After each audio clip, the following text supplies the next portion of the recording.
Bom dia pessoal, aqui é o Marcão, espero que você está tudo bem. Um feliz sábado a todos, nesse santo dia do Senhor. Hoje nós vamos estudar mais um pouco a palavra de Deus, onde nós estamos estudando sobre os 7 selos.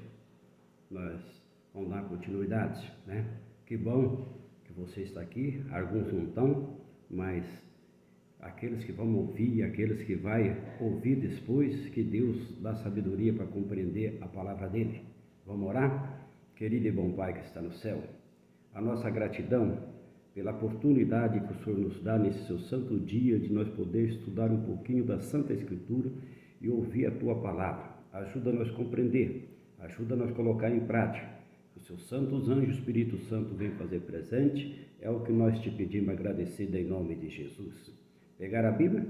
Pegaram? Que bom. Canetinha? Aqueles que não estão com a Bíblia, anotar a passagem. Vocês podem já abrir lá em Apocalipse, capítulo 6, a partir do versículo 9. Fala assim: ao abrir o 5º selo que foi visto sobre o altar. Agora, João vê abrindo o 5º selo. Eu quero falar para vocês que Apocalipse é muito simples. O altar, esse símbolo que João está vendo, representando também o altar aqui sobre a terra. Porque lá no céu, alguns símbolos, cavalo, essas coisas não tem lá no céu. São símbolos que Apocalipse fala muito em símbolo. Nós temos que entender nesse sentido também. Quando ele abriu o 5º selo, vi debaixo do altar as armas daquele que tinha sido morto por causa da palavra de Deus e por causa do testemunho que sustentava. Apocalipse 6, 9. Aqui esse altar pode representar também um altar de bronze. Lá no início, lá naquele altar de bronze, que nós podemos pensar nisso aí, o altar de bronze representado a visão ali, divina sobre esse altar ali. Assim, então ele viu isso aí. Quando os reformadores os puseram, e foi então trazido à memória o número de mártires que havia sido morto pela fé. Então ali, eles viram ali morto.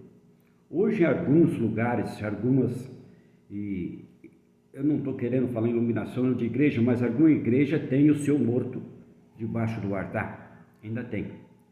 Mas esse altar que está representando aqui, representa também o altar de bronze, aonde era sacrificado os animais, aonde era expedido o sangue dos animais sobre o altar ali. Então representa muito isso daí. Então Apocalipse 6, 9 fala sobre isso aí. O que se diz estar fazendo esses mártires? O que esses mártires então estavam fazendo? Vocês podem pegar agora, ainda mantém Apocalipse, nós estamos estudando Apocalipse 6, 10. Falei: clamar em grande voz, dizendo: até quando o soberano Senhor santo e verdadeiro nos julga, nem vinga o nosso sangue dos que habitam sobre a terra. Essas aqui também nós podemos lembrar o clamor da terra lá em Gênesis, sobre o sangue ali de Abel, ali de Caim, ali, com aquele sacrifício ali, derramado o sangue ali. Então ele fala assim: até quando? O cruel tratamento que havia recebido clamava por vingança, assim como o sangue de Abel clamava a Deus desde a terra de Gênesis. Gênesis 4, versículo 10. Não estava no céu, mas debaixo do altar, sobre o qual havia sido morto. Sobre este ponto, diz o doutor Adão Kahn: o altar está na terra e não no céu. Vi a nota desta de pergunta seguinte. Vi a nota segunda de pergunta. Ali não fala assim: o altar está no céu. Mas nós podemos entender que é o seguinte: quando mandaram Noé fazer uma arca, Deus deu o modelo da arca para ele fazer, que jeito que ele tinha que fazer. Quando Moisés foi fazer o tabernáculo, Deus foi dando todos os modelos do que tinha no céu, para ele fazer igualzinho: o altar, a bacia, a mesa, o candelabro, o santo lugar e o santíssimo lugar. Foi dado uma planta do que tinha no céu ali para ele fazer. Então nós podemos pensar nisso também. Que foi dado a esse mártir? Então cada um dele foi dado uma vestidura branca, e lhe disseram que repousasse ainda um pouco de tempo, até que também se completasse o número dos seus conservos, os seus irmãos, que seja morto como igual eles foram. Apocalipse 6:11. Ali então foi dado um tempo para ele, uma vestidura branca, representando a pureza, representando a verdade. Então foi dado para eles ali. Este havia sido morto durante os séculos, compreendido no selo anterior. Nós vimos ali no selo anterior, os seus perseguidores que seguiram a ele, a maior parte ao menos havia morrido, havia recebido castigo ao morrer, como alguns supõem, porque se puseram a palavra de Deus, pregava a verdade, e muitos não aceitavam essa pregação da verdade de Deus.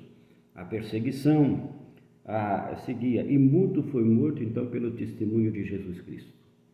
E hoje nós vivemos também em alguns países, em alguns lugares, que você também não pode pregar o Evangelho, não aceita a pregação do Evangelho. Mas a palavra de Deus, ela tem poder, ela para seguir. E aqui fala assim: bem-aventurados que lê, os que ouve, os que crê e guarda, o que está na profecia, né? Convivente, e falasse as coisas que não são como se fosse.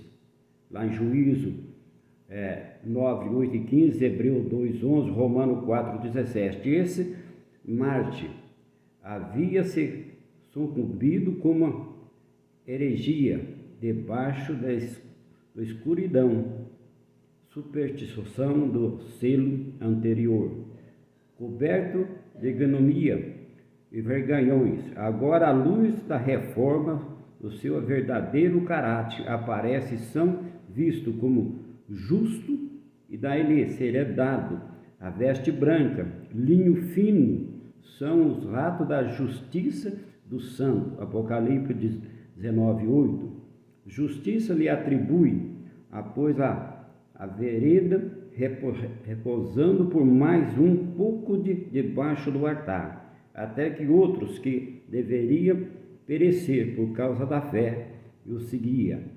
Junto estão os varões de despertar para a vida e imortalidade. Aqui, quando fala aqui imortalidade, é quando Jesus vier. Aqueles que estão mortos, que aceitaram Jesus, vai ressuscitar para a vida eterna. Então aí não vai ter. Hoje nós estamos num corpo corruptível e vai ter um corpo incorruptível. Esse corpo que nós temos, com os defeitos que tem, quando Jesus vier, ele vai ser transformado. Por isso que fala que será transformado num abrir e pescar de olho. Esse corpo que nós temos, com defeito, Jesus nos vai transformar um corpo perfeito para entrar na glória do céu. Então agora nós vamos ler Apocalipse 6:12. Vamos acompanhar. Que foi visto ao primeiro ser aberto o sexto selo. Então aqui no abrir o sexto selo, o apóstolo viu alguma coisa, né? E ele escreve, porque foi pedido para ele escrever. E ele escreve: vi quando o cordeiro abriu o sexto selo, e sobreveio grande terremoto. Apocalipse 6:12. E ele viu então um terremoto. Aqui ele já está vendo alguma coisa que ia acontecer. E ele escreve para nos dar assim. Primeiro parte, isto é sem dúvida, se refere ao grande terremoto, sendo dúvida, se refere ao grande terremoto do 1º de novembro de 1755, geralmente conhecido como o terremoto de Lisboa, cujo efeito foram sentido uma área de 8 milhões de quilômetros quadrados. Lisboa, em Portugal, cidade que contava com 150 milhões de pessoas, 150 milhões de pessoas. Habitante foi que inteiramente destruído e abalado. O terremoto, diz o senhor Srian em suas obras, que ele fala que foi um terremoto terrível. Ali, agora vocês analisam essa quantidade de quilômetros quadrados foi sentido esse terremoto. E ali uma cidade sendo tudo destruída. Hoje, às vezes, nós sentimos um abalamento de uma terra, ainda bem que o nosso país tem pouco, em algum lugar que sente um tremor na terra, mas dá uma escala de tantos de profundidade e tem muitos prédios que não aguentam, faz rachaduras, outros caem, são abalados. Agora, esse terremoto é considerado o maior terremoto da história, ali. Abalado, o terremoto, diz o senhor, que abalou a cidade, foi seguido imediatamente da queda de todas as igrejas, com vento de que quase todos edifícios públicos e a quarta parte das casas, cerca de 2 horas depois, fogo rompia em diferentes lados. Ali nós vemos assim, 2 horas depois desse terremoto ainda se estava queimando. Por que estava queimando? Foi um tremor? Foi um temor. Mas por que estava queimando então? Estava queimando porque hoje você vê, você faz a tua casa, você coloca fio, você coloca um punhado de coisa, você coloca uma proteção, uma espuma por cima do telhado para não passar calor. Você analisa um terremoto destruindo e as faíscas pegando isso, queima tudo que isso dali. Então, ali foi destruído tudo. A igreja, o convento, estava repleto dizendo, poucas pessoas que escaparam. Por que foi poucas pessoas que escaparam? Porque ali o povo estava nos conventos, estava nas igrejas, estava tudo ali. Então, nessa hora, o povo estava reunido, nos conventos, nas igrejas, sendo poucas pessoas que escaparam. O terror do povo não pode ser descrito. Ninguém chorava. Além das lágrimas, corria todo pela a face do rosto.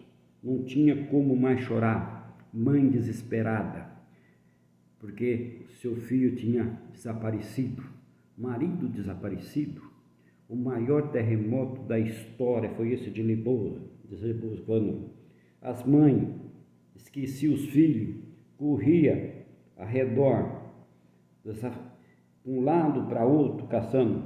Em vão foi ministrado sacramento, vão os pobres. Ali foi tudo, ali não foi só pobres, ricos, tudo ali, o maior terremoto. E hoje Jesus falou para nós uma advertência quando ele teve aqui. Que os discípulos fez a pergunta para ele, quando será a sua vinda? E aí ele falou, quando você vê guerra, rumor de guerra, terremoto, maremoto, fome, peste, nação, reino, tudo em confusão, o amor esfriando. Eles falaram, é o fim? Ele falou, princípios das dores. E nós estamos com princípios de dores. Meus queridos, nós devemos pegar na mão do Criador e aprender as advertências para nos preparar para um dia estar com ele na carne celestial. Até o próprio estudo. Fica com Deus.